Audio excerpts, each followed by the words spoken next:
Bonjour à tous et bienvenue sur cette vidéo qui va vous présenter 10 conseils pour apprendre à tirer à la pétanque. Alors tout d'abord je précise que c'est des conseils qui s'adressent donc à des personnes qui commencent la pétanque, qui débutent et qui souhaiteraient avoir des conseils un peu de base pour apprendre à tirer. Donc si vous êtes un joueur qui est déjà un petit peu expérimenté et que vous cherchez des conseils pour parfaire, améliorer votre tir, ces conseils seront peut-être pas pour vous parce que c'est un peu les conseils basiques, c'est-à-dire la position des pieds dans le cercle, la tenue de la boule, voilà. Même si ça peut toujours être utile de revoir les bases, mais si c'est des petits détails que vous cherchez à parfaire, cette vidéo elle sera pas vraiment pour vous. C'est vraiment pour les joueurs qui débuteraient la pétanque et qui chercheraient des conseils pour mieux tirer tout simplement. Et avant de commencer, j'ajouterai aussi que c'est des conseils, donc c'est des conseils qui sont généralement communément admis par tous les joueurs de pétanque. Néanmoins, c'est pas des vérités absolues et on peut toujours trouver un contre-exemple de joueurs qui jouent très bien et qui respectent pas un ou plusieurs de ces conseils et qui malgré tout tirent bien. On peut toujours trouver un exemple. Néanmoins, la grande majorité des joueurs, si vous observez leurs tirs, les bons joueurs de pétanque, vous pourrez voir que leurs tirs respectent toutes les règles qu'on va édicter à partir de maintenant. Alors pour commencer, eh bien, à la pétanque, on tient des boules. Et on va commencer par ça, par la tenue de la boule. Donc les boules à la pétanque, les boules homologuées compétition font entre 70,5 mm et 80 mm et elles pèsent entre 650 grammes et 800 grammes. Donc c'est à vous de choisir le diamètre qui vous convient, le diamètre c'est le plus important et puis aussi la masse de la boule. Alors pour la tenue de la boule, eh bien il faut mettre les doigts serrés pour tenir la boule. Je vais approcher un peu ma main. Donc il faut mettre les doigts serrés, c'est-à-dire pas écartés comme ça généralement, les doigts plutôt serrés comme ça.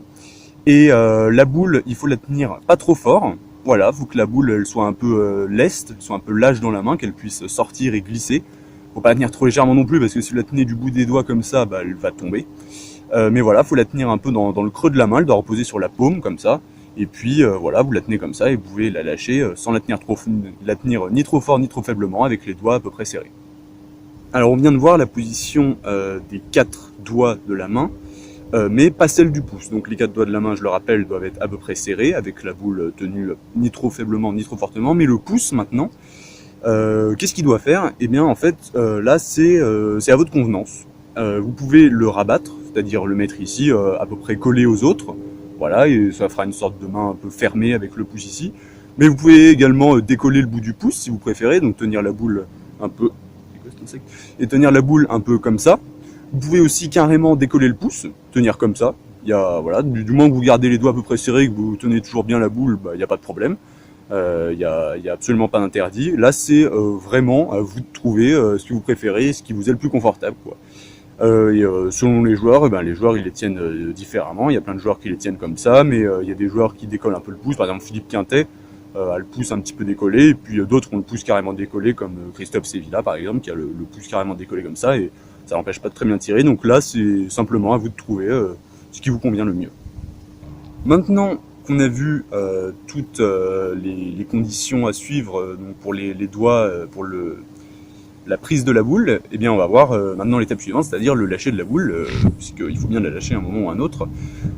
Donc ces conseils pour l'instant, cette vidéo c'est pour, je l'ai dit, c'est pour apprendre à tirer à la pétanque, mais pour l'instant ces conseils sont valides aussi pour le point, parce que généralement vous tenez vos boules de la même manière selon que vous pointez ou vous tirez. Donc voilà, alors maintenant le lâcher de la boule pour le tir. Alors lâcher de la boule, parfois quand on débute la pétanque, on a tendance à les lâcher comme ça, donc je vais vous faire le geste.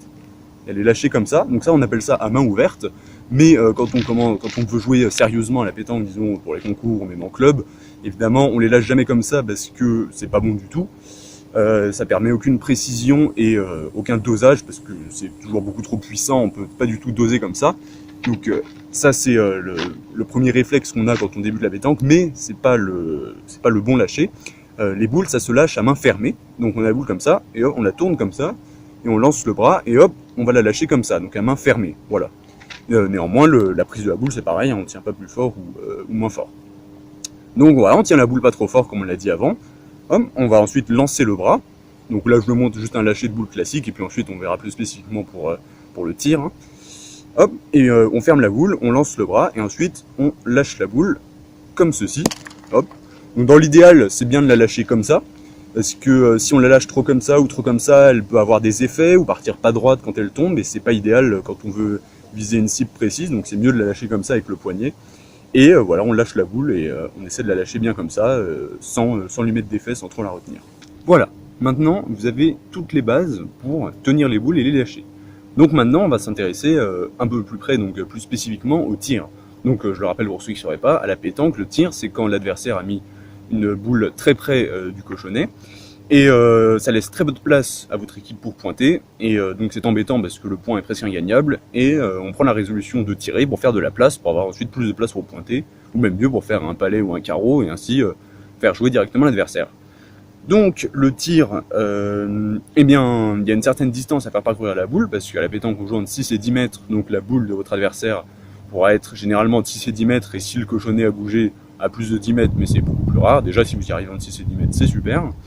Et il va falloir, donc le but, ça va être de jeter votre boule sur celle de l'adversaire, pour lui tomber dessus et ainsi la faire bouger et avoir de la place.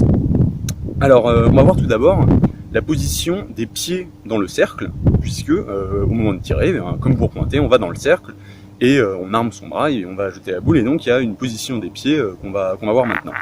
Alors on a donc ici la boule à tirer qui se trouve à une distance d'à peu près 6 mètres 50 du rond, qui se trouve ici présent. Voilà, donc le cercle est ici, la boule à tirer est là-bas, ouais, il y a 6 mètres et quelques. Donc la position des pieds, alors moi je vais vous montrer donc avec mon point de vue qui est celui d'un droitier. Alors ce qu'on dit en général, c'est qu'il faut que le pied du bras lanceur soit en avant et dirigé vers la boule, et l'autre c'est ensuite un peu à votre contenance. Donc moi je suis droitier, donc je vais commencer par mon pied droit, je le mets dans le rond et dirigé à peu près vers la boule que je vais viser. Voilà, je le mets en direction. Bon, mon pied du bras qui lance est placé, et maintenant le deuxième, il faut le placer. Donc en général, on pourrait le mettre devant, mais on dit, c'est la très grande majorité des joueurs le mettent avant l'autre pied. Et ensuite, vous pouvez le mettre un peu comme vous voulez. Vous pouvez le mettre très collé, le mettre un petit peu à côté, le mettre plus derrière, le mettre carrément à côté, pour avoir les deux. Ensuite, c'est à votre convenance, c'est ce qui vous permet, c'est la position qui vous permettra d'être le plus stable et le plus à l'aise, qui conviendra le mieux, bien sûr. Voilà. Alors néanmoins, voilà, ce conseil est très communément admis aussi, et presque tout le monde place ses pieds comme ça. Néanmoins, j'ai déjà vu des joueurs au Trophée des Villes, par exemple, c'était un tireur qui était droitier, qui avait ses pieds comme ça, même comme ça, je crois, et il tirait super bien. Donc voilà, c'est pas une vérité absolue, mais la très très grande majorité des joueurs le font. Maintenant, nouveau point à régler avant de tirer, il va falloir vous poser la question de votre amplitude de bras.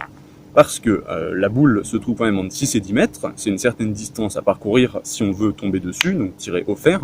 On peut aussi tirer à la rafle, mais c'est beaucoup moins sécurisé, c'est-à-dire en tirant en faisant rouler devant, parce que déjà sur un terrain avec beaucoup de cailloux, ça a très peu de chances de marcher, et généralement la rafle, vous aurez moins de chances de rester sur le terrain qu'en tirant au fer, donc le tir au fer est à privilégier, donc en tombant dessus. Mais ça fait quand même une certaine distance à parcourir, puisque la boule est entre 6 et 10 mètres, et en plus, puisque elle fait une courbe dans les airs qui sera plus ou moins grande selon votre tir, au final, la boule elle va faire plus de 6 mètres, enfin, elle devra parcourir dans les airs plus de 6 mètres si elle est à 6 mètres, et même plus de 10 mètres si elle est à 10 mètres. Donc ça fait quand même une distance à parcourir. Donc il va vous falloir un peu d'amplitude dans votre bras pour avoir la force nécessaire pour la lancer sur votre cible. Donc, donc l'amplitude elle est variable, hein, selon les joueurs, on observe qu'elle varie vraiment selon les joueurs. Par exemple, Dylan Rocher a une amplitude extraordinaire, il va chercher son bras très très très haut et très loin, et ce qui lui confère beaucoup d'amplitude, et il y a des joueurs qui en ont quand même beaucoup moins. C'est aussi à vous de voir selon votre force de lancer déjà, selon la manière dont vous les tirez, puis selon vos capacités aussi, peut-être que vous avez pas, peut-être ça vous fait mal si vous levez trop le bras, mais en tout cas, il faut que vous trouviez une amplitude suffisante pour pouvoir tirer entre 6 et 10 mètres à peu près. Donc pour l'amplitude, il vous faudra prendre votre boule et puis aller chercher à hauteur suffisamment haute, donc pour pouvoir lancer assez loin. Donc comme ça. Si vous voulez, vous pouvez aussi aller un peu moins haut, donc aller chercher par ici, à hauteur un peu plus haute, par là à peu près à hauteur d'épaule. Et puis si vous êtes vraiment, si vous avez capacité, si vous aimez tirer comme ça, si c'est ça qui vous convient le mieux, c'est ça le plus important à la pétanque, en fait, c'est de trouver le style qui vous convient le mieux. Mais si vous préférez, vous pouvez aller même le chercher encore plus loin, par ici, là. Encore une fois, c'est à vous de trouver ce qui vous convient. L'essentiel, c'est que vous ayez la force nécessaire pour tomber sur la boule que vous visez. Et ça ne dépend pas que de l'amplitude, puisque on va voir au conseil suivant, il y a d'autres choses à prendre en compte que l'amplitude qui vous feront tomber ou non sur la boule visée. Comme on vient de le voir, l'amplitude, elle est très importante pour le tir, mais elle n'est pas déterminante puisqu'il y a plein d'autres facteurs qui rentrent en compte. Par exemple, il faut vous assurer que vous conserviez une certaine mobilité au niveau du corps, parce que, en effet, quand on tire à la pétanque, on n'est pas complètement rigide. Il y a des joueurs qui ont des styles plus ou moins mobiles, plus ou moins souples ou plus ou moins rigides, mais il n'y a jamais un joueur qui a un style complètement rigide, il n'y aurait que le bras qui bougerait, un peu comme ça. Ça n'existe pas, bien sûr, parce que ce n'est pas du tout souple, et c'est très rigide, c'est très tendu, et c'est pas viable pour viser une boule loin. Donc il y a nécessité, ça c'est important, il faut le garder à l'esprit, de garder une certaine mobilité générale du corps, au niveau des épaules, du buste, mais aussi des jambes qui peuvent un peu fléchir quand vous tirez, puis les épaules qui peuvent se pencher, le dos qui peut un peu se pencher aussi, puis le bras, puisque le bras monte, le reste peut un peu descendre. Voilà, donc nécessité de garder une certaine mobilité plus ou moins forte du corps, pour avoir un tir un minimum souple et qui implique tout le corps, c'est pas juste un travail du bras. Et donc au final ça donne quelque chose, dans l'idée, mais c'est variable, hein, d'à peu près comme ça. Voilà. Donc conseil qui rejoint un peu la mobilité générale du corps, c'est la souplesse. Donc cette fois on parle plutôt au niveau du bras. Il faut une certaine souplesse, parce que quand on voit un tir par exemple qui tombe en plein sur une boule et qui la fait partir assez loin, à 5 ou 10 mètres, on pourrait se dire que le joueur qui a tiré super fort. Eh bien en fait, pas forcément. Pour faire partir une boule très loin, il faut pas tirer comme un gros bourrin. En fait, ça peut marcher, mais enfin, ça peut marcher si on la touche bien sûr. Mais si on tire très fort et très tendu, aussi, ça peut être facile de rater parce qu'on a du mal à doser sa force. Alors qu'en tirant avec une certaine souplesse, eh bien, on peut déjà tomber mieux visé, mieux contrôler sa force. Et pour faire partir une boule loin, il n'y a pas besoin de la jeter à 3000 à l'heure. Juste si on tire avec une certaine souplesse et qu'on tombe bien dessus, il n'y a pas de raison que la boule ne bouge pas. Donc c'est important aussi de ne pas avoir un tir complètement rigide au niveau du bras et qui serait beaucoup trop rigide, donc un truc comme ça. Ça c'est un peu bourrin. Là, si vous regardez les joueurs, vous verrez qu'il y a toujours une souplesse minimum à avoir dans le bras, donc et qui permet de faire des beaux tirs et qui permet de bien tomber sur la boule et qui permet de faire des carreaux et de faire sortir les boules du cadre sans aucun problème. Donc avoir une certaine souplesse dans le bras, pas trop tendu, pour pouvoir avoir aussi un tir qui soit assuré, c'est-à-dire qu'on puisse répéter un grand nombre de fois, parce qu'avec un tir trop tendu, ça devient impossible. Donc il faut une souplesse quand même minimum à respecter pour que le bras soit pas trop tendu et on peut tomber bien sur la boule comme ça. Donc ça donne quelque chose d'à peu près comme ça. Voilà. Après tous ces conseils, vous savez maintenant tenir correctement votre boule et puis donc choisir votre amplitude, garder une certaine mobilité du corps et une certaine souplesse du bras pour faire un tir réussi. Maintenant, il reste deux conseils qui vont nous permettre enfin de passer au tir proprement dit. Donc tout d'abord, vous l'avez peut-être vu quand j'ai fait quelques tirs, mais qui dit tir à la pétanque dit forcément prise de vitesse du bras.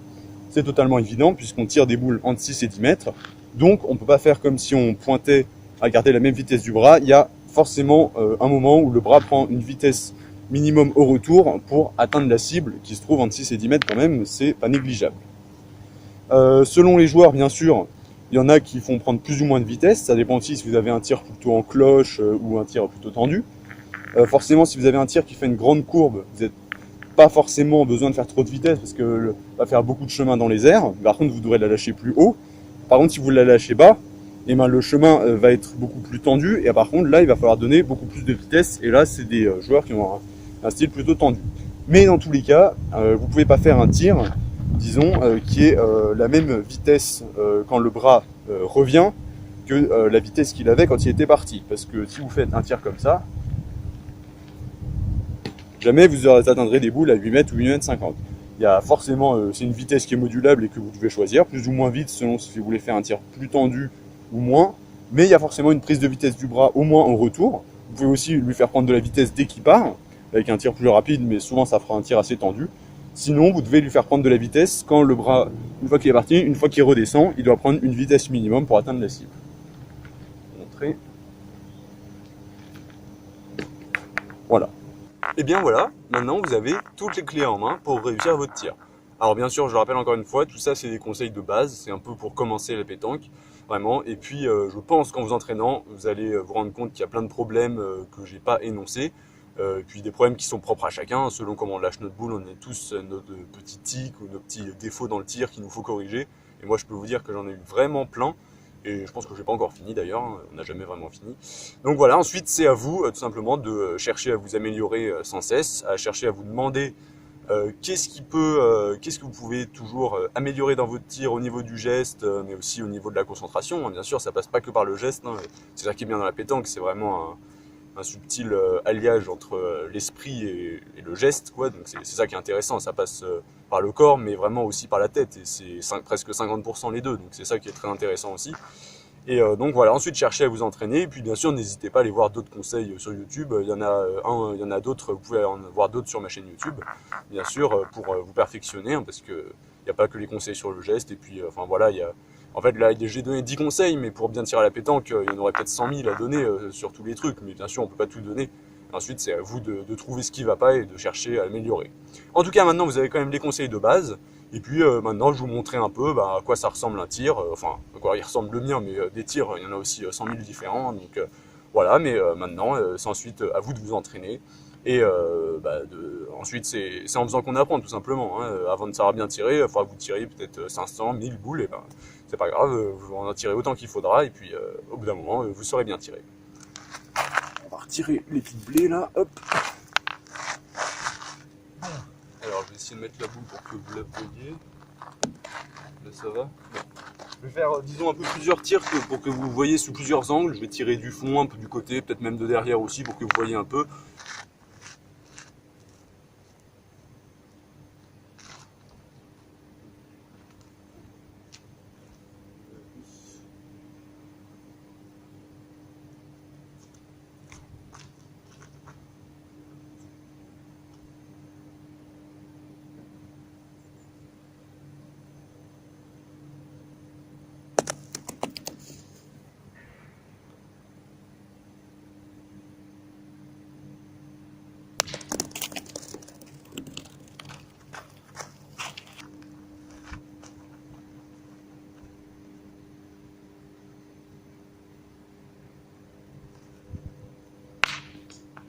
Ah ouais, il était pas mal celui-là.